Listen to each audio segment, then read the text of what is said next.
지난 시간에 우리는 예루살렘 그리고 그의 대적들을 향한 하나님의 주권이 어떻게 나타나는지에 대해서 살펴보았습니다.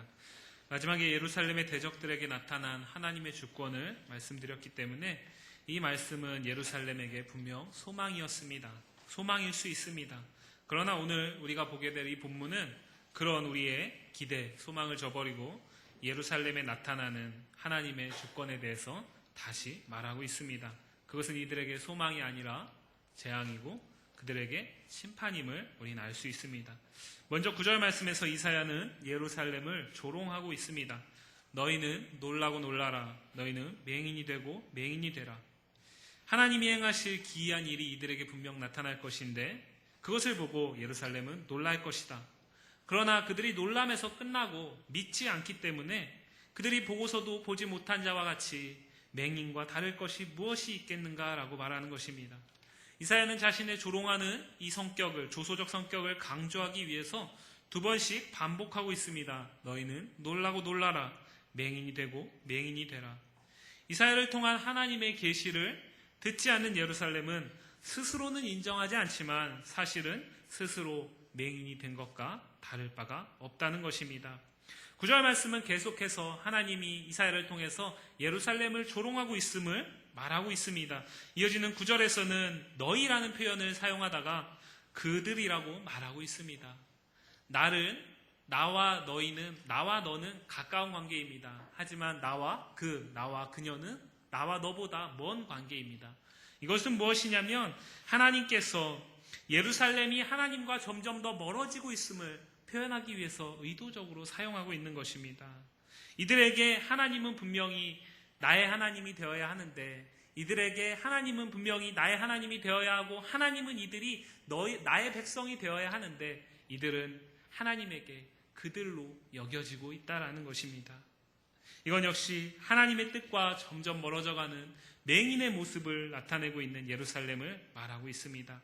이런 의도 가운데 예루살렘이 하나님의 계시를, 하나님의 예언을, 하나님의 말씀을 따르지 않는 이유가 우리가 이미 살펴봤던 28장 1절 말씀에 등장하는 에브라임의 술 취한 자들의 교만한 면류관, 그들은 술 취했다라고 표현하고 있지만 예루살렘이 하나님의 말씀을 따르지 않는 이유는 그들이 술 취했기 때문이 아니고 독주로 인함이 아니다라고 말합니다.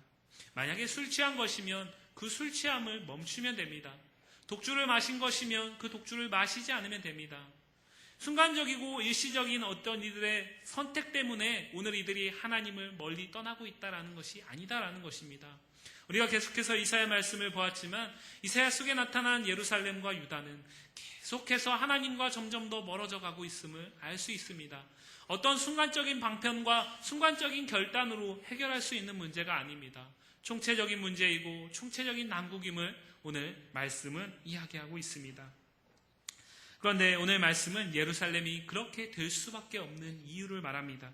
그것은 10절에 나오고 있습니다. 그 이유는 무엇이냐면 여호와 하나님께서 이 예루살렘에게 깊이 잠들게 하는 영을 부어주셨기 때문이다 라고 말합니다. 선후관계가 있지만 이들이 하나님께 멀어졌기 때문에 하나님께서 이들을 깊이 잠들게 하신 걸 수도 있고 하나님이 이들을 먼저 잠들게 하셨기 때문에 이들이 하나님의 계시를 더 이상 듣지 못하는 멀어진 사람들이 됐을 그 두 가지의 해석을 할 수 있지만 결과적으로 중요한 것은 무엇이냐면 오늘 예루살렘은 하나님이 이들을 잠들게 하셨다라는 것입니다. 이 표현은 성경에 많이 등장하지 않습니다. 제가 찾아보니까 두 군데에서 이 표현이 등장하는데 우리가 잘 아는 곳과 잘 모르는 곳에서 등장합니다. 잘 아는 곳은 창세기 2장 말씀에서 2장 21절 말씀에서 등장합니다. 창세기 2장에는 어떤 일이 있냐면 하나님께서 아담을 에덴 동산에 지으시고 보시기에 심히 좋았다라고 먼저 말씀하십니다. 그런데 하나님께서 보시기에 아담이 혼자 있는 것이 보기에 좋지 않았습니다. 그것은 하나님께서 아담을 지으실 때 아담이 불완전했다라는 것이 아니라 그때에는 보시기에 심히 좋았고 아담은 그 안에서 완전한 만족을 누렸습니다. 하지만 하나님이 주관적으로 보시기에 아담이 혼자 독처하는 것이 보기가 좋지 않았습니다. 그래서 하나님께서 아담에게 하와를 지어주십니다. 그 장면 가운데 하나님께서 먼저 아담을 깊이 잠들게 하십니다. 그리고 갈빗대를 취해서 하와를 짓습니다. 사람들은 그렇게 생각합니다. 제가 어렸을 때는 그렇게 생각했었습니다. 하나님께서 아담을 깊이 잠들게 하신 것은 갈빗대를 뽑아야 되니까 마치 병원에서 큰 수술하기 전에 마취시키는 것처럼 그래서 잠들게 하신 것이다 라고 생각을 했습니다. 그런데 오늘 말씀을 제가 준비하면서 그것이 아니다라는 것을 알았습니다. 하나님께서 깊이 잠들게 하신 이유는 이 창세기 2장뿐만 아니라 욥기 33장에도 등장하는데 욥기 33장에 엘리후라는 사람이 욥의 친구입니다. 욥에게 말하는 가운데 그가 하나님이 어떤 분이심을 말할 때 등장합니다. 엘리후가 말하는 하나님은 사람을 깊이 잠들게 하시는 분입니다. 그래서 그 가운데 꿈과 환상을 보여주십니다. 꿈과 환상을 왜 보여주십니까? 그 이유가 욥기 33장에 등장하는데 그 꿈과 환상을 보고 사람의 행실을 버리게 하고 사람의 교만을 막기 위해서 하나님께서 엘리후를 통해서 자신이 사람에게 깊이 잠들게 하시는 분으로 표현되고 있습니다. 그것은 무엇입니까? 꿈과 환상이 중요한 것이 아니라 하나님께서 사람의 행실과 사람의 계획이 하나님의 뜻과 어긋나 있을 때에 사람이 이해할 수 없는 하나님의 일을 행하실 때에 지난주 설교 말씀을 빌리자면 주권적으로 자신의 일을 행하실 때에 하나님께서 먼저 사람을 깊이 잠들게 하신다라는 것입니다. 그럼 아담을 통해서 아담의 갈빗대를 취해서 하와를 지으신 것도 아담의 요구가 아니라 하나님께서 자신의 일을 행하시기 위해서 아담을 잠들게 하신 것이고 엘리후를 통해서 욥에게 선포하게 하시는 것도 사람의 교만함과 사람의 행실이 하나님과 어긋나 있을 때에 하나님의 일을 나타내기 위해서 하나님께서는 사람을 깊이 잠들게 하신다라고 성경은 표현하고 있습니다. 그렇다면 오늘 우리가 보고 있는 29장 10절 말씀에서 여호와께서 예루살렘에게 깊이 잠들게 하는 영을 부어주신 것은 하나님이 이제 뭔가 하나님의 주권적인 일을 행하시겠구나라는 기대를 우리에게 갖게 하는 것입니다. 하나님께서 무엇을 행하시는지 이어지는 11절 말씀과 12절 말씀에 나타나고 있습니다. 그것은 한마디로 무엇이냐면 계시를 봉하는 것입니다. 계시는 쉽게 말씀드리면 하나님의 말씀을 이야기합니다.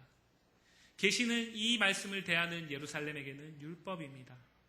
그 구약의 백성들은 율법을 따라서 시내산에서 모세가 받은 그 율법을 따라서 그 율법의 하나님을 따라서 지키고 행하면서 제사하고 절기를 지켰습니다. 그 계시, 다시 말씀드려서 예루살렘 백성들이 하나님의 백성이 될 수 있는 이유가 바로 하나님의 계시가 이들에게만 부어지고 있기 때문입니다. 그런데 그 계시를 하나님께서 봉하시는 분으로 나타나고 있습니다. 계시가 봉해졌습니다. 하나님께서 예루살렘의 눈을 감기시고 예루살렘을 깊이 잠들게 하시고 그들에게 행하신 일은 계시를 봉하는 것이었습니다. 봉해진 계시를 누구도 읽을 수 없음을 성경은 말합니다. 여기서 글을 읽는 자와 글을 모르는 자 두 부류로 나눠져 있습니다. 그 당시는 지금 우리의 시대와 달라서 지금은 제가 이 말씀을 선포하지만 이 말씀을 한글이 성경을 읽을 수 없어서 제 말씀을 듣고 있지 않습니다. 하지만 그 당시에는 지금처럼 책으로 읽지 않을 뿐만 아니라 사람들이 글을 잘 모르기 때문에 종교 지도자와 관원들을 통해서 선포되는 말씀, 그것이 이들에게 들려질 때 하나님의 계시로 받아들여지는 시대입니다. 그렇기 때문에 글을 아는 자가 글을 읽지 못하게 되는 것은 계시가 봉해졌기 때문이고 글을 모르는 자는 계시가 봉해지기 전에도 글을 몰랐기 때문에 다시 말씀드려서 예루살렘 모든 백성들에게 하나님의 계시가 봉해졌다라는 것입니다. 이것은 중요한 의미를 갖고 있습니다. 하나님의 계시가 봉해지면 이들은 하나님의 뜻이 무엇인지 알 수 없습니다. 하나님의 마음에 합한 백성으로 살 수 없습니다. 하나님이 앞으로 자신들에게 어떠한 일을 행하실지 미리 알 수도 없습니다. 그래서 준비할 수도 없습니다. 그래서 이들은 이제 하나님이 행하시는 기이한 일들을 보면서 9절 말씀에 말한 것처럼 놀랄 수밖에 없습니다. 하나님이 행하시는 일을 보면서 속수무책으로 당할 수밖에 없습니다. 그리고 훗날에 나중에야 이것이 하나님의 일이구나라고 깨달을 수밖에 없습니다. 하나님께서 이들에게 계시를 봉하시고 있다라는 것입니다. 왜입니까? 이들이 하나님으로부터 맹인된 사람처럼 살고 있기 때문입니다. 오늘 9절 말씀에 나오는 놀라고 놀라라에서 이 놀라고라는 표현은 원문상에서 우리가 다른 의미로 해석할 수 있는데 그것은 무엇이냐면 지체하다, 기다리다 라는 뜻입니다. 그것은 무엇입니까? 이 본문을 우리가 계속해서 보면 이해할 수 있지만 결론적으로 먼저 말씀드리면 예루살렘은 하나님의 계시가 선포될 때에 놀라고 자신의 생각과 자신의 계시를 선포하는 것을 지체해야 된다라는 것입니다. 하나님의 계시가 봉해졌습니다. 그럼에도 그 당시에는 수없이 많은 사람들이 이것이 하나님의 말씀이다, 이것이 하나님의 뜻이다라고 말하는 사람들이 있었습니다. 하나님은 계시를 봉하셨는데 하나님의 계시가 자기들에게만 특별히 부어진다라는 것은 불가능합니다. 하나님은 그것을 분명하게 하기 위해서 그를 아는 자와 그를 모르는 자 모두에게 계시를 가리셨다고 봉하셨다라고 성경은 말하고 있습니다. 그렇다면 하나님이 말씀하시지 않는데 이들이 하나님의 말이다라고 선포하는 것은 다 거짓인 것입니다. 다 가짜인 것입니다. 그 가짜 계시를 들을 바에 차라리 맹인이 되는 것이 옳은 것 아니겠습니까? 하나님이 행하시는 일을 그냥 보기만 하고 그 보고 놀라면서 훗날에라도 하나님이 이렇게 행하셨구나라고 깨달을 수 있다면 그것이 이들에게 은혜 아니겠습니까? 더 나아가서 계시는 왜 봉하겠습니까? 하나님께서 왜 계시를 봉하겠습니까? 예루살렘이 하나님의 계시를 참된 계시로 받아들이지 않기 때문입니다. 하나님이 말씀하시는 그 말씀, 하나님의 뜻을 이사야를 통해서 선포되는 수없이 많은 예언들을 예루살렘이 귀하게 받아들이지 않기 때문입니다. 우리가 지금 내 목이 마르다면 그 물을 너무나 귀하게 여길 것입니다. 그러나 내 목이 마르지 않을 때 물은 귀한 것이 아닙니다. 내가 가람을 느낄 때에만 이 물이 내 생명수가 되고 귀한 물이 됩니다. 내가 이것을 꼭 필요로 하지 않을 때에 그때에는 이 물은 나에게 있어도 되고 없어도 되는 것입니다. 계시가 사라지면 예루살렘은 하나님의 계시를 귀하게 여길 것입니다. 계시가 여전히 선포되고 있지만 이들이 그것을 귀하게 여기지 않기 때문에 하나님의 참된 말씀으로 받아들이지 않기 때문에 하나님께서는 이들에게 계시를 봉하시면서까지 그래서 하나님의 행하심을 직접 보고 이것이 하나님의 계시구나라고 늦게라도 깨닫게 하기 위해서 하나님께서는 이들에게 계시를 봉하신 것입니다.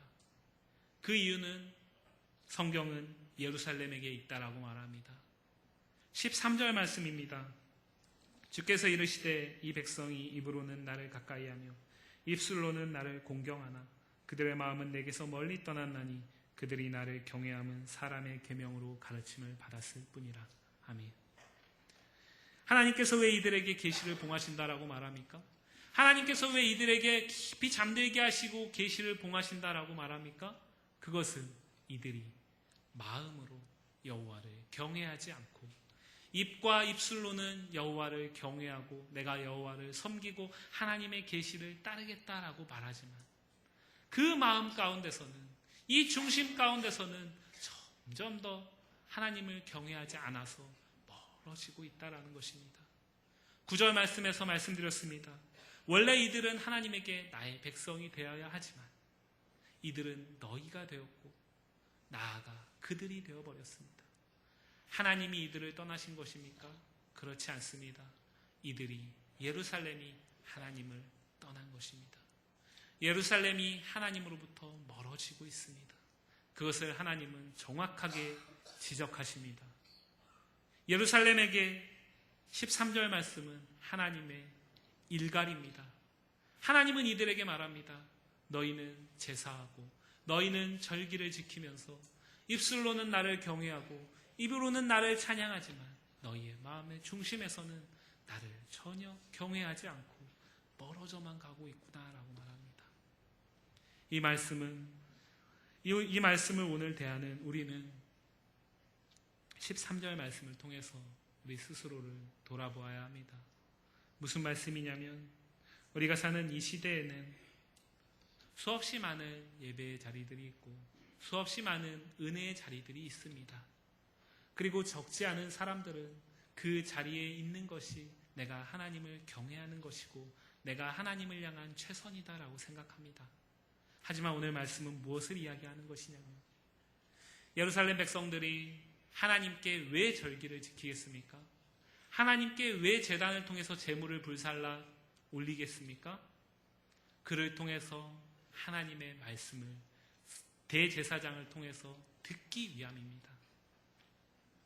우리가 왜 예배를 드려야 됩니까? 우리가 왜 은혜의 자리를 찾아야 됩니까? 하나님의 말씀을 듣기 위함입니다. 그렇기 때문에 우리는 가란 심령이 있어야 합니다. 가란 심령이 없다면 그 마음은 입으로는 여호와를 경외합니다. 입술로는 여호와를 찬양할 수 있습니다. 그래서 사람들은 내 모습을 보고 사람들은 우리의 모습을 보고 저 사람이 정말 하나님을 사랑하는구나. 저 사람처럼 나도 하나님을 경외하기를 원한다. 그러기를 원한다라고 고백할 수 있을지 모릅니다. 하지만 하나님은 우리의 중심을 보십니다. 우리의 마음을 아십니다. 내 마음 가운데 전심으로 여호와를 경외하며 하나님의 말씀을 듣기 위해서 갈급함을 가지고 예배의 자리를 찾았는지, 아니면 나의 만족과 나의 유익, 오늘 말씀에서 얘기하는 사람의 계명으로 가르침을 받았기 때문에 예배하고 찬양하고 봉사하고 헌신하고 섬기는지 하나님은 정확히 아십니다. 오늘 말씀은 이야기합니다. 우리가 하나님께서 우리의 마음의 중심을 볼 때 우리가 여호와를 경외하지 않고 마음으로 여호와를 떠난다면 하나님께서는 계시를 우리에게 봉하실 것입니다. 우리가 아무리 수없이 많은 말씀을 들어도, 수없이 많은 예배 자리를 찾아도, 수없이 많은 위대하신 목사님들의 설교를 듣는 그 자리에 있다 하여도 그 가운데 하나님의 말씀을 내가 받기 위한 갈급함이 없으면, 오늘 이 말씀이 나에게 계시가 된다라는 그러한 순전한 믿음이 없다면 우리는 입술로는 여호와를 경외하고 입으로는 여호와를 찬양하지만 그 마음으로는 멀어진 예루살렘과 똑같은 사람임을 오늘 말씀은 우리에게 말하고 있습니다. 그렇게 될 때 우리는 오늘 14절 말씀에서 예루살렘에게 하나님께서 이렇게 말합니다. 이 백성 중에 기이한 일, 곧 기이하고 가장 기이한 일을 다시 행하리니 그들 중에서 지혜자의 지혜가 없어지고 명철자의 총명이 가리워지리라. 아멘. 그렇게 하나님의 계시가 봉해지면 사람의 계명을 따르는 사람들은, 수없이 많은 사람들은 하나님의 계시가 봉해지면 어떻게 해야 되겠습니까? 하나님께서 다시 말씀하시기를 기다려야 됩니다. 하나님의 계시가 이것이다 라고 내가 스스로 판단하고 결정하고 그것이다 라고 선포해서는 안 됩니다. 그래서 하나님께서는 예루살렘에게 지혜자의 지혜가 없어지고 명철자의 총명이 가려지게 하셔서 하나님의 기이한 일을 그들 가운데 다시 행하시고 놀라고 기다리며 하나님께서 다시 계시를 그들에게 허락하실 때를 기다리기를 원하시는 마음을 오늘 9절부터 14절까지 해서 우리는 발견할 수 있어야 합니다. 이 말씀은 예루살렘에게 1차적으로는 표면적으로는 재앙이지만 만약에 하나님께서 이들이 점점 더 여호와 하나님께로부터 멀어져 가고 있는데 하나님께서 이들의 입술과 입으로 찬양하는 그 경외함을 기쁘게 받으시고 이들의 제사를 받으시고 이들의 절기를 기쁘게 받으시면 이들은 계속해서 그러한 행위를 반복하지 않겠습니까? 그러면은 우리가 내 마음이 온전히 하나님을 경외하지 않아도, 내 마음이 하나님으로부터 점점 멀어져 있어도, 내 마음은 전혀 하나님의 말씀을 들을 준비가 되어 있지 않아도, 하나님의 계시가 선포되지 않아도 내가 드리는 제사, 내가 지키는 절기, 그것만으로 충분하다면 이들은 계속해서 하나님의 계시를 들을 수도 없고 관심을 두지도 않을 것입니다. 그렇다면 이들은 망한 자입니다. 그렇기 때문에 하나님께서는 이들에게 봉하시는 것입니다. 계시를 봉해야 그 가운데 작은 사람이라도, 그 가운데 남은 자, 그루터기 같은 자들이라도 하나님의 계시를 다시 기다릴 것이기 때문에, 그래야 하나님의 계시를 귀하게 여기실 것이기 때문에 하나님은 이들에게 계시를 봉한 것입니다. 하나님의 일은 예루살렘을 망하게 하기 위한 것이 아니라 궁극적으로는 회복하기 위함을 우리는 이사야서를 계속해서 보면서 깨닫고 있음을 기억하시기를 부탁드립니다. 우리를 향해서도 마찬가지입니다. 오늘 이 말씀을 선포하는 이 자리에서 이 말씀이 하나님의 말씀으로 들려지시기를 원합니다. 혹여라도 그렇지 않다면 정직하게 하나님 앞에 나아가시길 부탁드립니다. 어떤 사람의 계명을 따라서 내가 직분이 있기 때문에, 내가 교회 그래도 다닌 횟수가 있기 때문에, 내가 그래도 교회에서 이런 일도 하고 저런 일도 하는데 그래도 내가 오후 예배 정도는 드려줘야지, 혹시 이런 마음으로 오신 분이 계시다면 하나님은 그 마음을 정확히 아십니다. 하나님의 계시는 그에게 떨어지지 않습니다. 목사인 제가 참 부족하게도 주일날 말씀에 은혜를 못 받습니다. 목사님의 말씀이 안 좋아서가 아니라 해야 하는 일이 있고 봐야 하는 것들이 있기 때문에 예배에 집중하지 못합니다. 그러면 목사도 망한 자 아니겠습니까? 하나님이 목사한테 예배 시간에 너는 말씀 듣지 말고, 너는 내 계시를 듣지 말고 성도들이 예배를 잘 드릴 수 있도록 도우라고 목사를 세운 건 아니지 않겠습니까? 물론 제가 부족해서 그렇습니다. 많은 분들은 그것들을 하시면서도 또 말씀을 받고 은혜를 받고 있지만 저는 그러지 못하고 있습니다. 그러면 저가 불쌍한 자 아니겠습니까? 그래서 저는 제가 선포하는 이 시간만이라도 제가 은혜 받기 위해서 기도하고 준비하고 있습니다. 그 상한 10년 가운데 하나님께서 역사하시는 걸 믿기 때문입니다. 오늘 이 말씀을 준비하면서 저는 하나님 앞에 부족한 저의 모습을 돌아볼 수밖에 없었습니다.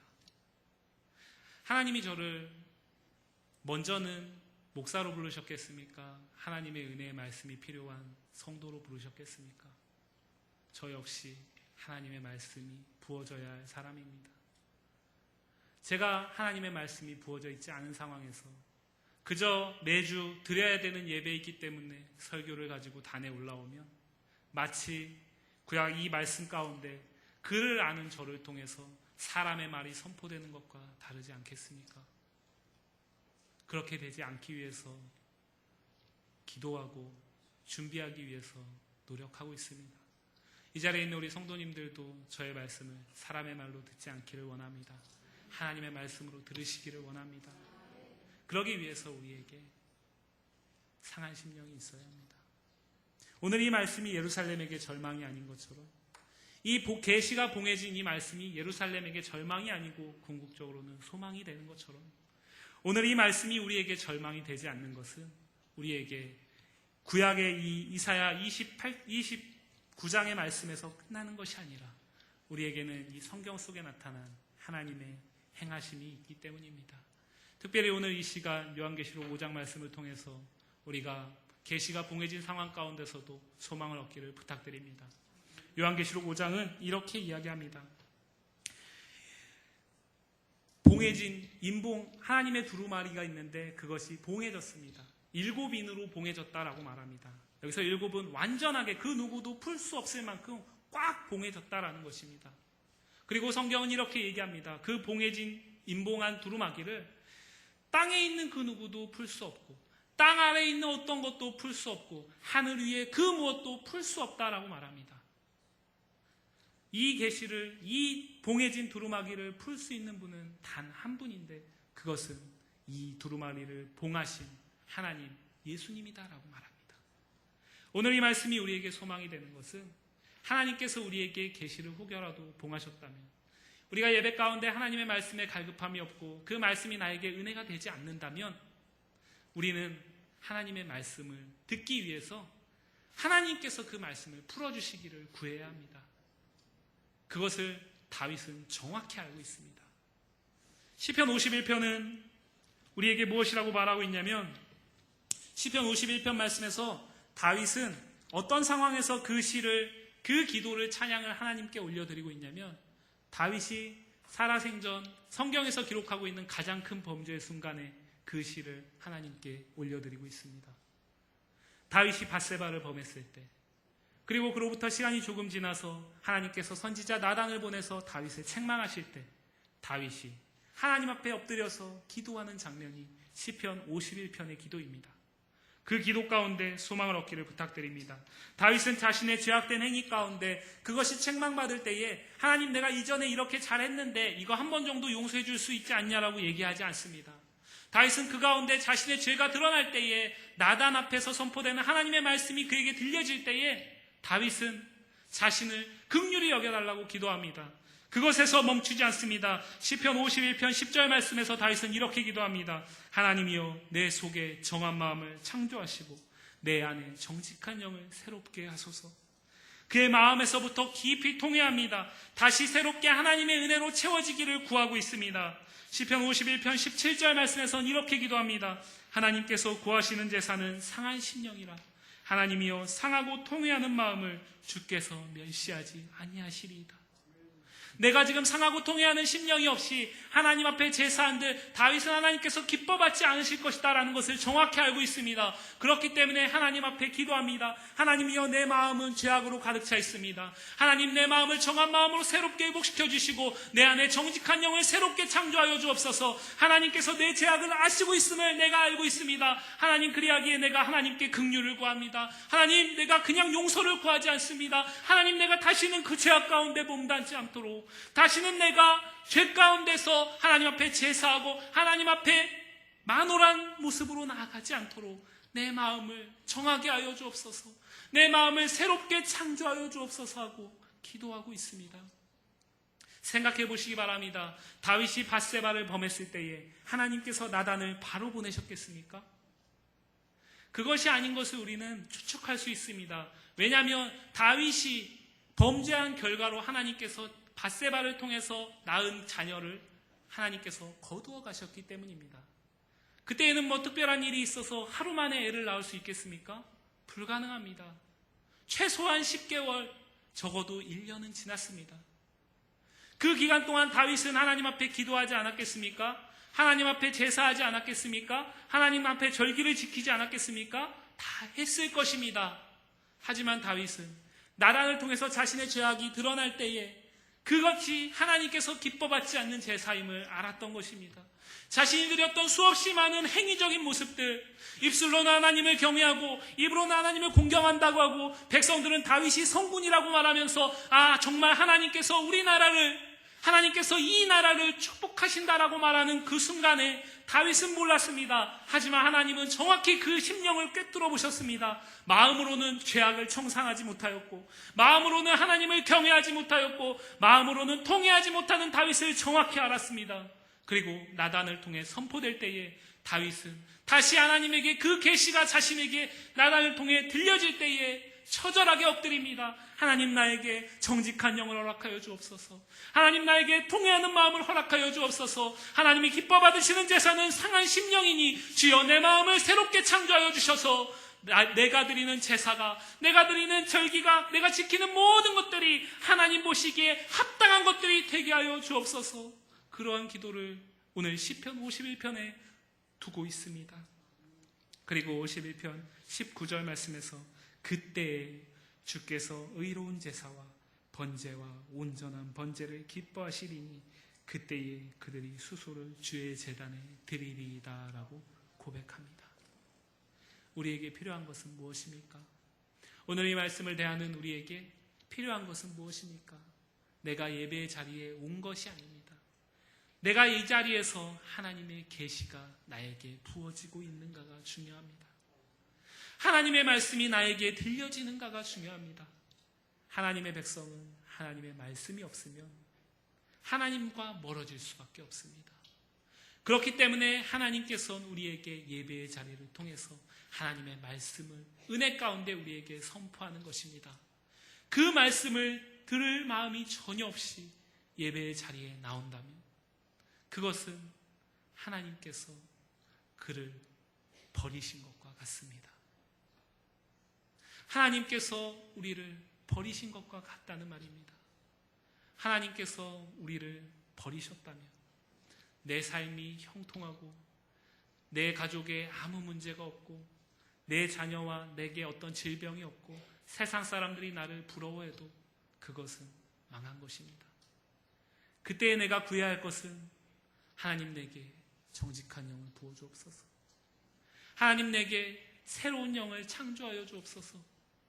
내가 예수 그리스도를 처음 만났을 때는 하나님께 예배하는 그 자리에서 선포되는 모든 말씀이 내 말씀 같았고, 그 말씀이 내 심령을 움직였고, 그 말씀이 내 삶을 바꾸었지만, 하나님, 내가 어느 순간부터 들리는 그 말씀이 전혀 내 삶과 상관없어지고, 그 말씀이 나를 향한 하나님의 말씀이 아니라, 내 마음을 뒤집는 말씀이 아니라, 내 삶을 바꾸는 말씀이 아니라, 그저 하나님의 말씀 속에 갇혀있는 봉해진 계시와 같이 내게 남아있습니다.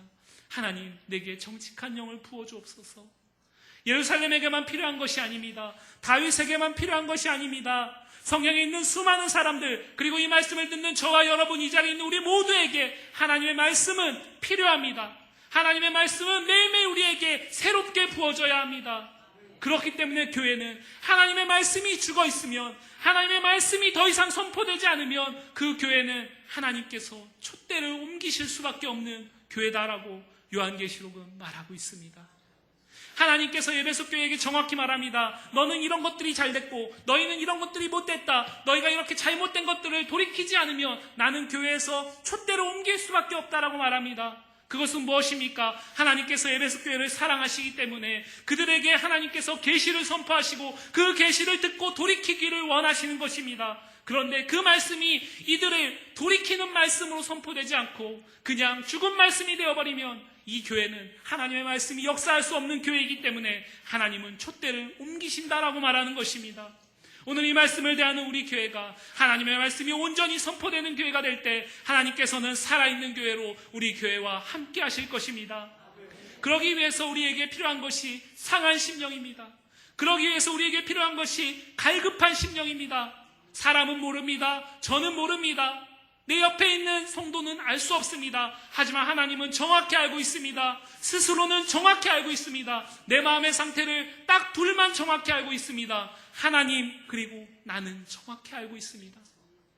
내가 이 말씀 가운데 내가 더 이상 예배가 은혜되지 않고 내가 하나님의 말씀이 나에게 들려지는 말씀이 되지 않고 그래서 내가 점점 더 말라가고 있다면 그때에 우리는 그래도 나는 예배 드리니까, 그래도 나는 교회에서 많은 일들을 하니까 그렇게 위안 삼지 마시고 하나님 나에게 갈급한 영을 부어주옵소서. 하나님 나에게 상한 심령을 허락하여 주옵소서. 하나님 나에게 정직한 영을 새롭게 창조하여 주옵소서.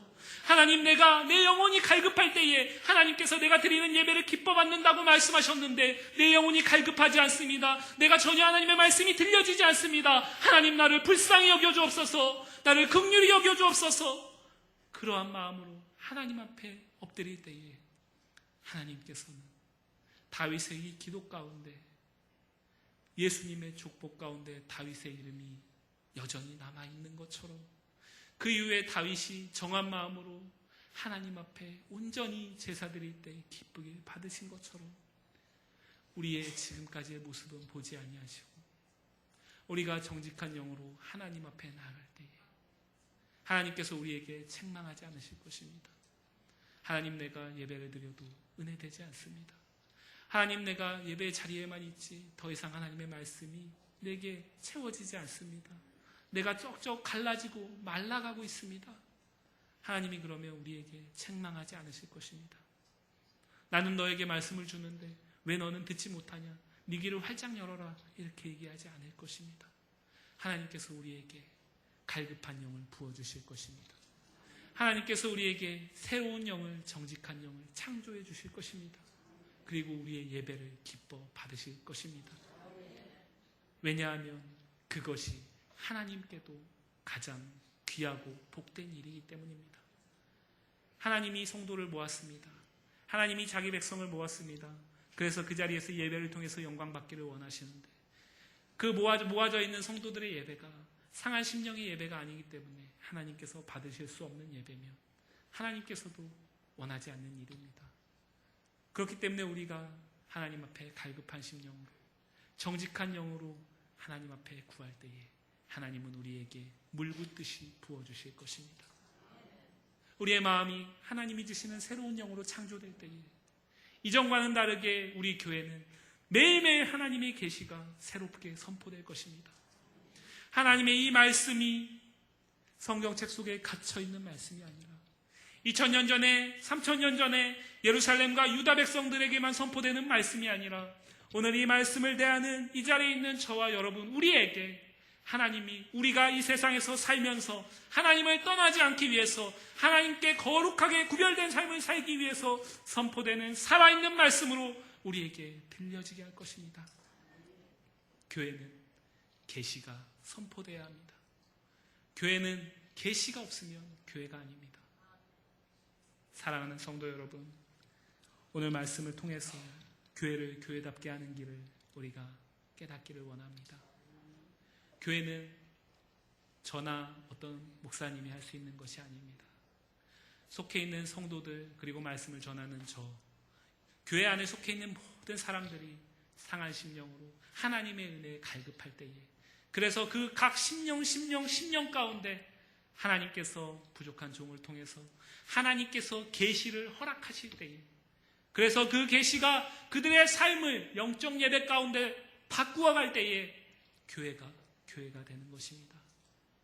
이 말씀을 기억하시기를 부탁드립니다. 마음이 없는 예배, 마음이 없는 헌신, 마음이 없는 섬김은 마치 뭐와 같냐면 예를 들어 보겠습니다. 우리에게 빵이 2개가 있습니다. 단팥빵이 있는데 한 빵은 단팥이 쏙 빠져있는 빵입니다. 그리고 한 빵은 단팥이 꽉 차 있는데 상한 빵입니다. 어떤 빵을 드시겠습니까? 그래도 난 단팥을 좋아하니까 내가 상한 빵을 먹고 토사광란이 일어나도 상한 빵을 드실 분 있겠습니까? 없습니다. 안고가 빠져 있어도 우리는 이 빵을 먹습니다. 무엇이냐면 마음이 없는 헌신, 마음이 없는 예배, 마음이 없는 섬김은 외형적으로 보기에는 사람들에게 많은 칭찬을 받을 수 있고 내 스스로가 만족을 누릴 수 있습니다. 교회에서는 저분이 없으면 교회에서는 저분의 섬김과 헌신 때문에 이렇게 얘기할 수 있습니다. 칭찬받을 수 있습니다. 사람의 계명을 따를 땐 그럴 수 있습니다. 하지만 그것은 섬김이 있고 헌신이 있고 예배가 있으나 하나님께서 받지 않는 구색은 다 거쳐졌는데 하나님께서는 상했다라고 버릴 수밖에 없는 그런 모습입니다. 마음이 가장 중요한 것입니다. 하나님께서 우리의 중심을 아시기 때문에 중심이 가장 중요한 것입니다. 이 자리에 있는 우리가 정직하게 우리 스스로의 마음이 무엇을 향하고 이 자리에 있는지 누구를 향하고 이 자리에 있는지 돌아볼 수 있기를 간절히 원합니다. 그리고 그렇지 않다면 엎드릴 수 있기를 부탁드립니다. 소원합니다. 다윗의 기도가 우리의 입술 가운데 있기를 원합니다. 주여 내 속에 정한 마음을 창조하시고 내 안에 정직한 영을 새롭게 하여 주옵소서. 주의 성령을 거두지 마옵소서. 이 기도 가운데 우리의 마음이 전심으로 주를 향하며 주께 영광 돌리는 거룩한 성도, 그러한 성도들이 모여있는 거룩하고 복된 계시가 날로 새롭게 선포되는 교회 되어서 하나님께 영광 돌리는 거룩한 교회 되시기를 주님의 이름으로 간절히 축복합니다. 우리 이 시간 함께 기도하겠습니다. 우리 이 시간 정직하게 하나님 앞에 엎드릴 수 있길 원합니다. 하나님 내 안에 정직한 영을 새롭게 하여 주옵소서. 하나님 내 안에 정한 마음을 창조하여 주옵소서. 우리가 예배를 드리고 오늘만 해도 새벽 예배부터 이 교회 안에서 수없이 많은 예배가 드려졌지만 하나님 그 예배 가운데 하나님의 말씀이 내게 들려지지 않는다면 하나님 내 안에 말씀을 들을 수 있는 새로운 영을 창조하여 주옵소서.